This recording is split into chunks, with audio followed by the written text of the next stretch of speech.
He no longer slept. The glow beneath his skin pulsed in rhythm with something ancient, something vast. It called to him, not with words, but with memory. Images flooded his dreams, golden halls before the dawn of Valerian civilization, beings of pure light shaping galaxies with thought. And among them, a single figure. His face he woke one night to find his ship drifting toward a colossal structure hidden inside the nebula. A derelict station the size of a moon, built from obsidian and gold. As he neared, the ship's systems came alive on their own.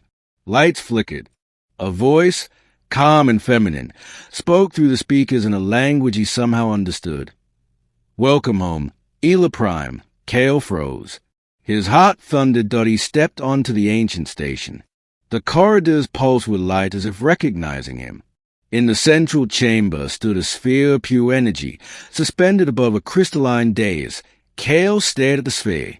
"If what you say is true, then I was a god who ruled and destroyed.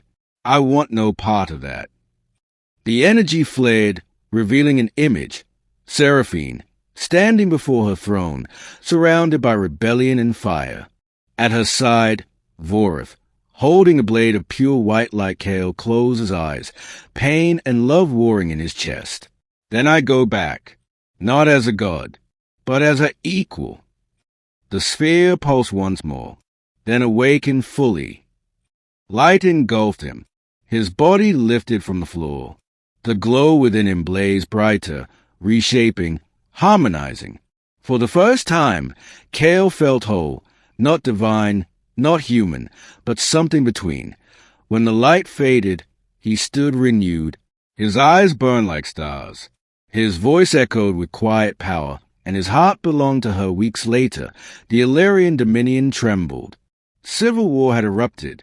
Half the fleet swore loyalty to Seraphine, the rest to Vorith, who declared himself protector of the true line. He claimed the queen had consorted with a false god, and that her rule had brought divine wrath.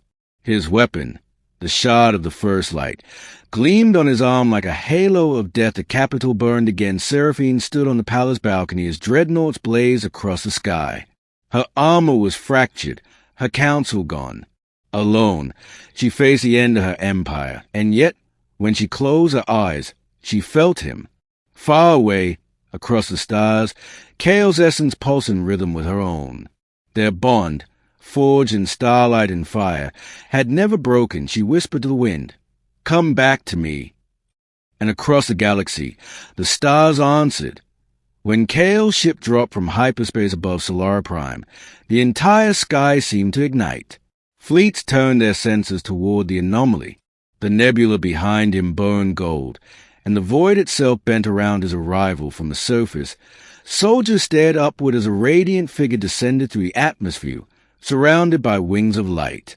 It was him, the human, the exile, the myth-reborn. Seraphine felt the moment he landed. The air around her shimmered. The psionic field itself recognized him. She ran through the palace halls, heart racing, until she reached the throne chamber, where Vorith waited. The chancellor turned, the shard blazing in his hands. "It's over, Majesty. The gods have returned, and I will be the one to kill them both." Seraphine raised her blade. "You will not touch him." But before either could strike, the great doors burst open. Kael entered, his eyes twin suns. The air trembled as he spoke. "You've taken enough from her." Vorith laughed. "So, the legend walks. Tell me, godling, how does it feel to be born only to die?" He lunged. The shard of the first light flayed, releasing a beam that could annihilate worlds. Kael raised his hand and caught it. The energy shattered like glass. The impact hurled both men across the room. Seraphine shielded her eyes as light and darkness collided, the palace shaking to its foundations. Kael rose from the smoke, half his armor gone, his body wreathed in golden flame. Vorith's face twisted in fury. "You cannot destroy me. The shard is eternal."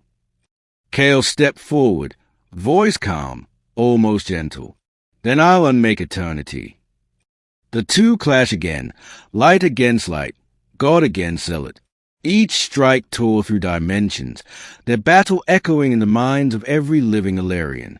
The people saw visions of their ancestors, of creation, and betrayal at last. Kael wrenched a shard from Voritha's grasp. The weapon's power turned inward, consuming the traitor in a blinding surge. When the light faded, only ashes remained. Kael fell to one knee. The weapon pulsing in his hand, Seraphine rushed to him. "Kael, let it go." He looked at her, eyes pained. "It's bound to me. If I release it, it will consume everything." "Then take me with you," she said fiercely. "If you die, I die with you." He smiled faintly. "You always were stubborn." The shard's energy began to destabilize, light spilling across the palace. Kael's power flared instinctively, holding it back, but the strain was tearing him apart. His skin cracked with golden fissures, his voice trembling. "That I can hold it long enough to send it into the star," he said. "But I won't survive." Seraphine's tears glimmered. "There must be another way." He reached out, brushing her cheek. "You showed me who I was, Seraphine. Not a god, not a weapon. A man who loved his queen." She held his hand against her heart. "And I will love you beyond every star." They kissed, fierce, desperate, timeless. Then Kael turned, his body dissolving into light. He rose through the shattered dome, carrying the shard in his grasp. Streaking toward the twin suns of Solara, the sky erupted in gold. For a moment, the entire empire fell silent as if holding its breath. Then, in the heart of the suns, a new star ignited. Pure and eternal. Years passed. The war ended with Voritha's death. The Illyrian dominion rebuilt, no longer ruled by fear or conquest, but by the memory of a human who had loved their queen. Seraphine reigned as a queen of the new light, her laws rooted in unity. Dawn each day. She stood on the same balcony where he once stood beside her. The twin suns now shone brighter, one burning gold, the star of Ardent, named in his honor. But sometimes, when the night was still, she felt him, in the warmth of the starlight, in the quiet pulse of her psionic field. And once, just once, she heard his voice. "You were right, my queen. Power means nothing if you're afraid to share it." A tear slipped down her cheek. "Then share it with me," she whispered. "Forever." The starlight around her shimmered. The warmth deepened, wrapping her like an embrace. And though the galaxy moved on, though empires rose and fell, the legend endured of a human whose love transcended gods, and a queen who found her heart among the stars. 1,000 years later, deep within the archives of Solara Prime, a young scholar uncovered a fragment of ancient crystal, a shard glowing faintly with both gold and violet light. Inside it pulsed 2 heartbeats, synchronized. The scholar whispered in awe, "The queen and the human, they never truly died." Outside, 2 suns rose once more, bathing the world in endless light, and somewhere, across the fabric of time, a voice echoed, "The bond forged in starlight can never be broken.